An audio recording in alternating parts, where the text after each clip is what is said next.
Сегодня день. 23 апреля 2006 года.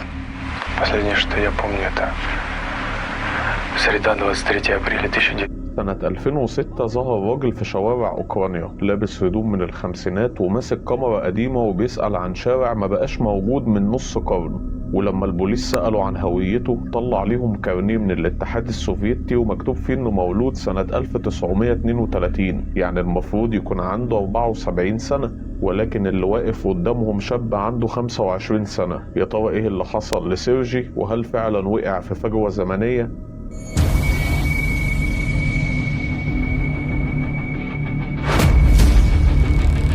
سيرجي دخل أوضة التحقيق وهو مش بس خايف، ده كان مرعوب لدرجة إن ركبه كانت بتخبط في بعضها. قعد على الكرسي وعينه رايحة جاية في الأوضة كأنه بيدور على مخرج من الكابوس ده. وأول ما الضابط طلع موبايله وحطه على المكتب، سيرجي اتنطط من مكانه ورجع بظهره لورا وهو بيشاور بإيد بتترعش. إيه البتاع ده؟ وليه الناس بره ماشية ماسكة مرايات صغيرة وبتبص فيها كأنهم مسحورين أو مجانين؟ وقتها الضابط استغرب وقال له ده موبايل يا سيرجي، تليفون، هو انت ما كانش عندكم تليفون؟ سيرجي وقتها رد بصوت مخنوق وقال له التليفون سلك وسماعة وجرس بيرن، لكن اللي بره دول ماشيين بيكلموا نفسهم وبيوجهوا الأجهزة دي في وشي كأنهم بيصوروا روحي من جوه. أنا شفت النور بيطلع من إيديهم من غير نار. هو انتم بتعملوا فيا إيه؟ لما الضابط حاول يهديه وسأله هو تاه فين بالظبط، سيرجي بدأ يحكي وهو هيعيط من الحيرة اللي حاسس بيها. أنا كنت لسه هنا من شوية، كان في بيت صغير دورين ومحل ورد على الناصية. راحت فين الساحة اللي كنت بتمشى فيها؟ المدينة بقت عبارة عن وحوش من إزاز وحديد ومفيش حتة عيني ترتاح فيها. وإيه العربيات اللي ملهاش صوت دي؟ كانت بتمشي جنبي كأنها خيال، والناس لابسة لبس غريب واليافطات بتتحرك وتتغير لوحدها كأنها شيطان. أنا حاسس إن الأرض بتلف بيا والزمن اتسرق مني. سيرجي بص للضابط وقال له أنا مش مجنون، أنا بس خرجت أتمشى، رجعت لقيت العالم خلص وجه عالم تاني مكانه. أنا عايز أروح لبيتي اللي ملوش وجود دلوقتي وحبيبتي فالنتينا. الضابط بص لزميله بذهول وبدأوا يحسوا إن الموضوع مش مجرد واحد فقد الذاكرة، ده فيه لغز أكبر من كده بكتير. ولما الضابط بدأ يحس ان الكلام فعلا كبر، قرر ان هو يفتش الحاجات اللي كانت مع سيرجي وهو بيحاول يحافظ على هدوءه. فتح الشنطة القديمة اللي كانت معاه، وهنا بقى كانت الصدمة اللي خلت الأوضة كلها تسكت. وأول ما الضابط فتح الشنطة، ريحة الورق القديم والجلد المعتق ملت المكان. الشنطة ما كانش فيها أي حاجة بلاستيك من بتاعة يومنا ده. طلع منها كاميرا شكلها غريب جدا، ضخمة وليها عدسة بتطلع لبره، ماركة فيد السوفيتية القديمة، بس الغريب انها كانت بتلمع كأنها لسه طالعة من الكرتونة بتاعتها النهاردة. ولقى معاه وزن فلوس روبل، بس الإصدارات اللي اتلغت من عشرات السنين. والورق كان ملمسه خشن وألوانه باهتة، بس لسه جديد نوفي زي ما هو، مفيش ورقة فيه قطعية واحدة. الضابط سحب محفظة جلد صغيرة وطلع منها البطاقة أو جواز السفر بتاع سيرجي، وأول ما فتحه ملامحه اتغيرت والسيجارة وقعت من بقه.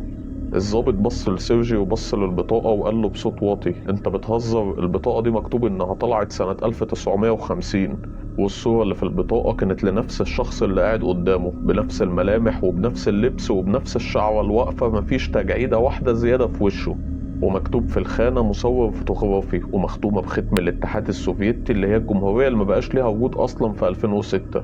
سيرجي لما شاف ذهول الضابط بدأ صوته يعلى وهو بيحلف أنا لسه خارج من شقتي في شارع ماكسيم جورجي عشان أصور كام صورة للجو النهاردة. البطاقة دي لسه مطلعها من أسبوع. هو انتوا ليه بتبصوا للتاريخ كأنه من عصر الديناصورات؟ أنا عندي 25 سنة، إيه اللي حصل في الدنيا؟ الضابط وقتها ساب البطاقة على المكتب وهو بيترعش وبص لزميله وقال له ده مستحيل يكون نصاب، الورق ده أصل 100% والريحة دي ريحة الخمسينات فعلا، بس الراجل ده لسه شباب ازاي؟ وقتها الضابط قرر ان هو يمشي ورا خيط الكاميرا. جابوا خبير تحميض قديم من اللي لسه عندهم علم بالافلام اليدويه، لان كاميرا سيرجي كانت محتاجه معامله خاصه. الاوضه كانت ضلمه والكل واقف حابس نفسه والمحلول بيظهر واحده واحده. وهنا كانت الصدمه اللي خلت شعر ايديهم يقف. لما الصور طلعت وبقت واضحه الضابط والخبراء فعلا اتصدموا. الصور كانت ابيض واسود بس النقاء بتاعها غريب جدا، كانها متصوره دلوقتي. أول صورة كانت لنفس الميدان اللي سيرجي اتمسك فيه، بس الميدان في الصورة ما كانش فيه ناطحات سحاب ولا شاشات إلكترونية، كان فيه عربيات فولجة قديمة، وفي نص الكادر طفل بيجري ورا كلب، والكلب ده الضابط اتعرف عليه من تمثال قديم محطوط في الميدان تخليدا لذكرى قديمة. واخطر صورة فيهم كانت الاخيرة، ودي اللي خلت سيرجي يصرخ اول ما شافها. الصورة كانت لقطة للسما فوق المباني القديمة، وفي نص السما كان في جسم معدني ضخم على شكل طبق طاير او بيضة منورة، وحواليها هالة من الضباب. وقتها سيرجي قال ايوه هو ده اللي انا شفته. سيرجي شاور على الصورة وهو بيعيط.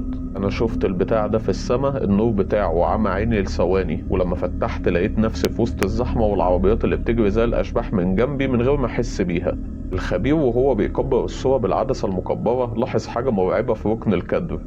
في خلفية الصورة في يافطة محل ساعات. المحل ده اتحرق وشالوه سنة 1965، يعني الصورة دي مستحيل تكون اتصورت النهاردة. بس الفيلم نفسه لسه طري، والكيماويات بتاعته بتقول ان لسه متصور من ساعتين بالظبط. الضابط كمان لفت نظره حاجة تانية خالص، بص لسيرجي وبص للصورة ولقى ان سيرجي ظاهر في انعكاس ازاز محل في الصورة وبنفس الهدوم اللي لابسها دلوقتي في اوضة التحقيق. والظابط خلاص قفلت معاه، ورغم كل الادلة اللي قدامه عقله ما كانش قادر يستوعب ان في بني ادم نط عبر الزمن، وقال دي اكيد تمثيلية او تجربة علمية مخابراتية، الراجل ده لازم يتفحص عقليا حالا. فعلا سيرجي لقى نفسه منقول من الاسم لمصحة نفسية حكومية محاطة بأسوار عالية، وهناك ظهر الدكتور بابلو. دكتور بابلو ده ما كانش دكتور عادي، ده كان راجل عجوز هادي وعينه فيها نظرة ذكاء حادة. قعد قدام سيرجي اللي كان منكمش على الكرسي وباصص للأرض بذهول، وبدأ إن هو يتكلم معاه. أهلا يا سيرجي، أنا دكتور بابلو، أنا هنا عشان أسمعك مش عشان أحكم عليك. ممكن تحكي لي تاني إيه آخر حاجة فاكرها قبل ما تلاقي نفسك في الميدان؟ وقتها قال له يا دكتور أنا مش مجنون، أنا كنت بتمشى مع خطيبتي فالنتينا في الغابة، شفت جسم غريب في السماء وحاولت أصوره، النور غماني ولما فتحت لقيت نفسي في وسط الزحمة دي. أنا عايز فالنتينا، هي أكيد لسه مستنياني في 1958. الدكتور وقتها لاحظ ان سيرجي كان بيتكلم بلهجة قديمة جدا ومصطلحات سياسية واجتماعية ما بقتش تستخدم من ايام رئيس الاتحاد السوفيتي. ما كانش باين عليه اعراض الفصام او الهلاوس التقليدية، كلامه كان مرتب جدا ومنطقي وفي سياق الماضي. الراجل ده لو مجنون يبقى ده اذكى مجنون في التاريخ، لدرجة انه حافظ حتى ريحة الصابون اللي كان بيستخدم في الخمسينات. بابلو قرر ان هو يعمل اختبار اخير، وسأل سيرجي عن عنوان بيته وعنوان خطيبته فالنتينا، وسيرجي فعلا قال له العنوان بالظبط ورقم الشقة.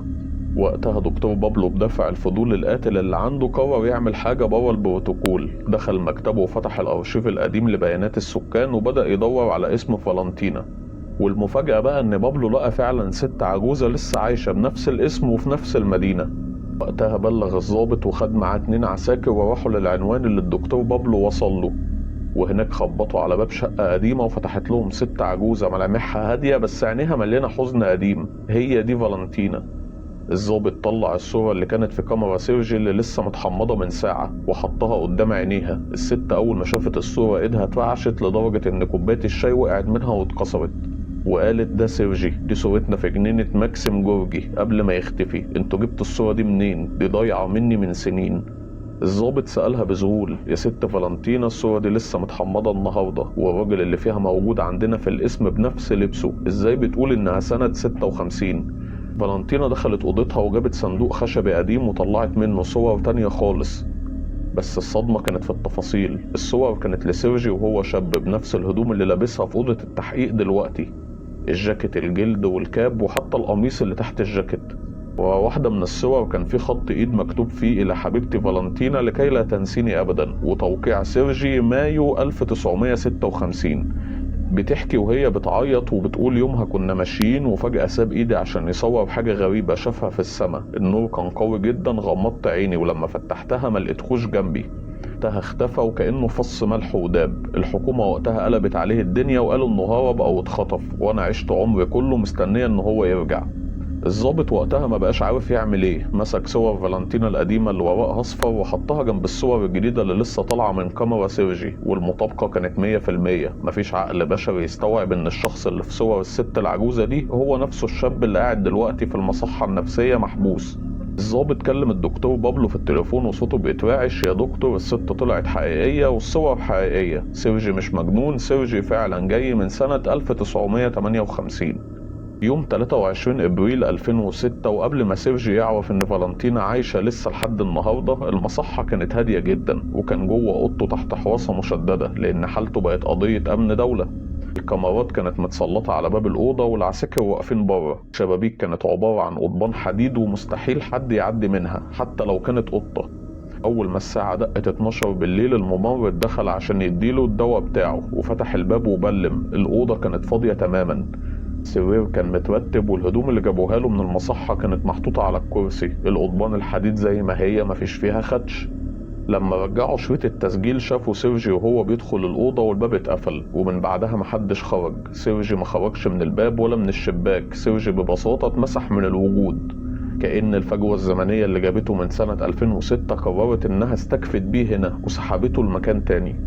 كل نسى قصة سيرجي واعتبروها واحدة من الأسرار اللي هتدفن مع الوقت. وفالنتينا المسكينة فضلت عايشة على الذكرى لحد ما جه يوم في سنة 2014. فالنتينا لقت جواب في صندوق البوسطة بتاعها ملهوش راسل ولا طابع بريد واضح. فتحت الجواب وهي ايدها بتترعش ووقعت منها صورة خلت قلبها يقف. الصورة دي كان فيه راجل شعره أبيض تماما بس ملامحه هي ملامح سيرجي، نفس النظرة الحزينة بس فيها حكمة وغربة. سيرجي ما كانش واقف في مكان هي تعرفه، وكان فيه وراه مباني شكلها فضائي، ناطحات سحاب عالية جدا وتصميماتها الهندسية غريبة، وعربيات بتطير في الخلفية مش لامسة الأرض أصلا. كان مكتوب ورا الصورة كلمة واحدة بخط إيد هي عارفاه كويس: سأعود دائما لكن في وقت الخاص. الخبراء اللي فحصوا الصورة دي قالوا إن التصميمات اللي في الخلفية تشبه تصورات المعماريين لمدينة كييف في سنة 2050 أو أبعد. والحقيقة إن في ناس شكاكين بيقولوا إن القصة دي متألفة من الألف للياء، بس الحقيقة إن هم محتاجين مجهود جبار عشان يثبتوا ده. زي مثلا مين اللي عملها؟ بيقولوا إن ده برنامج تلفزيوني أوكراني اسمه ألينز هو اللي فبرك القصة دي عشان المشاهدات. بس في مشكلة، لو هي تمثيلية جابوا منين الورق الأصلي بتاع الخمسينات؟ وإزاي فالنتينا الست العجوزة دي مثلت الدور بالبراعة دي كلها؟ والأهم بقى من كل ده، فين سيرجي الممثل اللي قام بالدور ده؟ ملوش أي أثر في أي عمل فني تاني. والنظرية التانية بتقول إن سيرجي من عالم شبه عالمنا بس أسرع شوية. هو ما كانش مسافر عبر الزمن في كونه هو بس غلط ودخل في كوننا إحنا اللي لسه متأخرين بالنسبة له، ولما رجع لكونه الأصلي اللي واصل لسنة 2050. طيب في سؤال هنا، هل ممكن تقع في ثقب زمني وانت ماشي في الشارع؟ لو صدقنا قصة سيرجي يبقى الإجابة أيوة. العالم مليان قصص مشابهة زي رجل من طورد أو فندق الزمن في فرنسا، ودول هنعمل عنهم حلقات تانية بإذن الله.